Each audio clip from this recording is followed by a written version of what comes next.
What's going on, man? What's going on, Chris? What's up? How you doing, man? So how do you feel going into tomorrow night?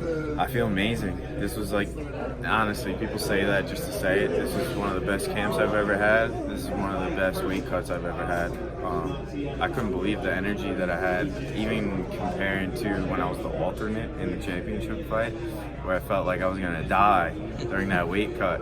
But I had juice this morning. I was saying earlier, I was able to be a dad first this morning. I had my daughter, was able to cut weight and then wake her up, get her ready for school, take her to school, and then I drove here and weighed in after. So I kept my priorities in order. I had the energy to do that. I think she helped me kind of not feel sorry for myself this morning and distracted me a little bit from that weight cut. You're on every promotional video for PFL. Can we expect you to do anything fiery like you do with that flying knee kick? Yeah, I mean, I like to be explosive, and I've been saying all along that I think I'm more athletic than the majority of lightweights that are out there, period. I don't think that you see too many guys out there doing what I'm capable of doing and what I do go for. More of the fights, people settle in, you know, you see some spinning stuff here and there, but nothing crazy, explosive, leaving their feet, very rare. So I want to use it, but use it, be smart. It became a tell a little bit toward the end, like Natan was able to block me in the semis because he knew I was going to bum rush him and kick him in the head. And I was running out of energy a little bit from the first fight. I had already gone through, so I didn't have that little extra oomph I needed to get up and above his leg. So it will be mixed in, but I'm going to feel it out as far as where. How motivated are you after last year? It's a lot of fuel. It's a lot of fuel. There was a lot of self-reflection and a lot of fuel. You know, I needed to get better. I said it earlier this week. I lost that fight because he took me down and he kind of laid in guard. That was his strategy, but I'm a New York State champion. Why'd I let this guy take me down 2 times? And I made adjustments so that he couldn't take me down with throws anymore, and then he snuck one on me and he hit me with the double leg because I was getting a little bit tall and wild trying to hurt him with strikes. So I need to keep my focus in there. I gotta keep that cool, not get too tall, not present those opportunities to my opponents. I think with Andrews, like, he has no wrestling. I don't think he has any wrestling defense either. So it's gonna open up a lot of things for me, because whether he says or not, it's something that he has to deal with and has to worry about. Listen, I've fought 20 times professionally. I've fought in the UFC. You know, I've never been finished, and I've fought jiu-jitsu black belts before. I fought Dagestani Russians before that are Sambo champions, Islam Makhachev. You know, I'm going to shoot a takedown. If I feel like shooting a takedown, I'm not going to be concerned about the fact that you choke people in CES. And I know you were talking a lot about Natan and how you really brought that fight to him last year. Is he somebody that you would like to see in the future going forward? Yeah, I want him in the playoffs. I want him in a 5-round fight in the final, because I'll break him, and then I'll have extra rounds to just keep beating on him. But if it comes down to semis again or something like that, it is what it is.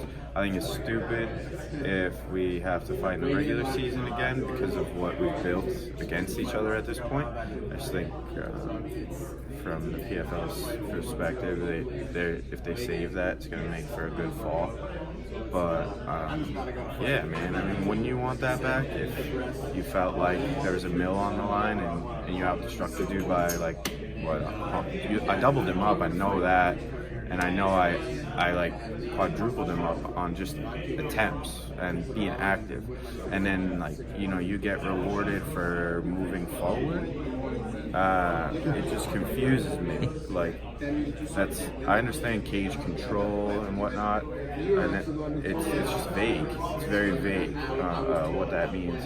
If you're moving forward but you're eating shots, you know, that's different than moving forward, throwing shots and giving out that damage. So you know how I feel about judging. We don't need to go there. How, we're a year into PFL now, Yeah. into the second season, and I think last year there was a little bit of confusion with how the points work strategy. Is there any more understanding of how to strategize and coming into a fight knowing you want this many points, we can have this chance against this guy to get the finish, or is it still just go out and fight? I think everybody's playing in their mind here that you just saw weigh in wants 6 points, right? They want to lock up the playoffs. I want 6 points. I want to lock up the playoffs. But you can't trade the want for that for your win or for 3 points at least. If it's not going that way, you can't force that and blow your opportunity to have anything. And also, it's show win. So there's double the money on the other side of that. So although I want my points, if the opportunities don't present themselves, I'm not going to get crazy first fight in the season and sabotage all the other things that a win was together. Chris, as a fighter, overall, we know you're going for the $1 million, but what does Chris Wade fight for? Well, first and foremost, I fight for my daughter. I fight for my family. I fight for my people here on Long Island. I love to do this. I fight because I'm a competitor. I've wrestled my whole life. It's a one-on-one sport. It's a personal sport, just like MMA. And it's the highest highs or it's the lowest lows.